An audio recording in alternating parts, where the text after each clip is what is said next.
अब Ant Man and Wasp Quantumania overall चाहे कैसी भी मूवी हो, लेकिन इस मूवी के पोस्ट क्रेडिट काफी ज्यादा इंपॉर्टेंट है, जहां इसके दूसरे पोस्ट क्रेडिट में हमें कैंग के एक नए वेरिएंट विक्टर टाइमली को दिखाया गया, जो कि हमें फुल्ली फ्लैश दिखेगा लोकी सीरीज के सीजन 2 में। लेकिन आखिर ये कैंग वेरिएंट है कौन और ये कितना इंपॉर्टेंट वेरिएंट है? वेल, आप ये जानकर हैरान हो जाएंगे कि एक्चुअली ये विक्टर टाइमली सबसे ज्यादा पावरफुल और प्राइम कैंग है। इवन जिस काउंसिल ऑफ कैंग को हमने पहले पोस्ट क्रेडिट में देखा, वो भी इसी के लिए काम कर रही है, और जो कैंग की स्टैचू हमने लोकी सीरीज के एंड में देखी थी, वो भी इसी कैंग की है। तो आखिर ये इतना इंपॉर्टेंट कैंग वेरिएंट कैसे बना, ये 90s में क्या कर रहा है, और इस वेरिएंट का क्या रोल हो सकता है आने वाली अवेंजर्स कैंग डायनेस्टी में?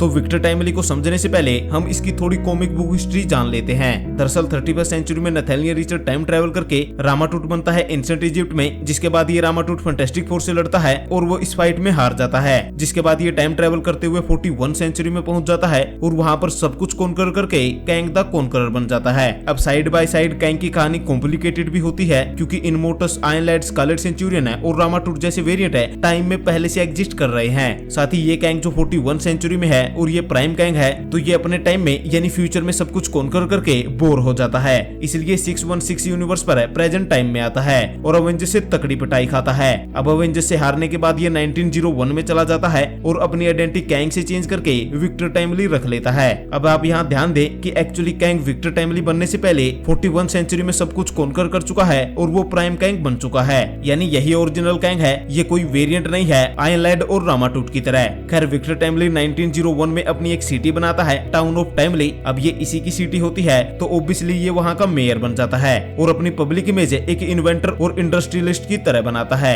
एक्चुअली ये अपनी कंपनी में रोबोट है और ढेर सारी टेक्नोलॉजीज को इन्वेंट करता है, पर ये अपने इस बिजनेस फेस के पीछे काउंसिल ऑफ कैंग को भी चलाता है और वन ऑफ द लीडर बनता है इस काउंसिल का। पर मेनली विक्टर टाइमली 90s में इवेंट्स के साथ छेड़छाड़ करता है, ताकि फ्यूचर में जो फाइट वो अवेंजर्स से हार गया था वो उसे जीत सके। अब इससे आगे की कहानी इतनी ज्यादा इंपॉर्टेंट नहीं है, बस आप इतना जान लो कि विक्टर टाइमली की कहानी उसी का एक वेरिएंट खत्म कर देता है। तो अब हम आते हैं एमसीयू में, जहाँ पर भी विक्टर टाइमली दिख चुका है, और जैसा कि हमने देखा कि जब कैंग सब कुछ कॉन्कर कर लेता है, यानी वो अपनी हायर पोजीशन पे पहुंच जाता है, तब वो बोर होकर अवेंजर्स से भिड़ता है, जिसके रिजल्ट में उसे विक्टर टाइमली बनना पड़ता है। तो ये जो लोकी सीरीज में विक्टर टाइमली दिख रहा है, ये एक्चुअली वो कैंग वेरिएंट है जो सब कुछ अपने टाइम में कॉन्कर कर चुका है और ये फ्यूचर में अवेंजर्स से कोई फाइट हार चुका है, इसलिए ये 90s में अब विक्टर टाइमली बनकर रह रहा है। पर एक्चुअली ये सबसे छुपकर टीवीए को रन कर रहा है और अपनी स्टैचू भी टीवीए में लगा रखी है। इवन हम पोस्ट क्रेडिट के ब्रेकडाउन में डिस्कस कर चुके हैं कि एक्चुअली जो काउंसिल ऑफ कैंग्स हमें दिखाई गई है वो वहीं पर है जहां पर ही हू रिमेन्स का सेटाडेल हुआ करता था।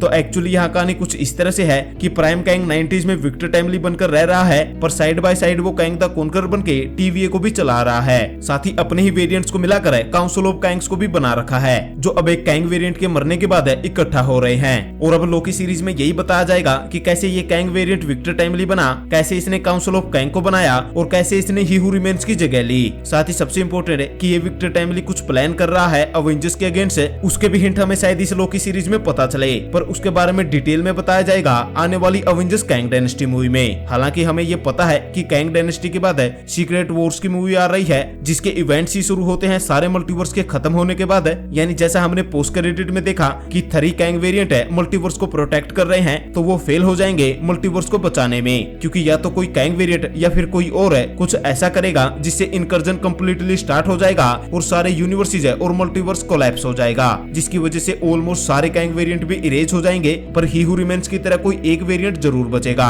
जो डेफिनेटली इविल वेरिएंट होगा, क्योंकि तभी तो सीक्रेट वॉर्स मूवी बनेगी। और वो वेरिएंट विक्टर टाइमली हो सकता है, क्योंकि यही सबसे एक्सपीरियंस और पावरफुल कैंग है। पर यहाँ एक और कैंडिडेट है जो अपना स्वैग दिखा सकता है सीक्रेट वॉर्स में, और वो है डॉक्टर डूम।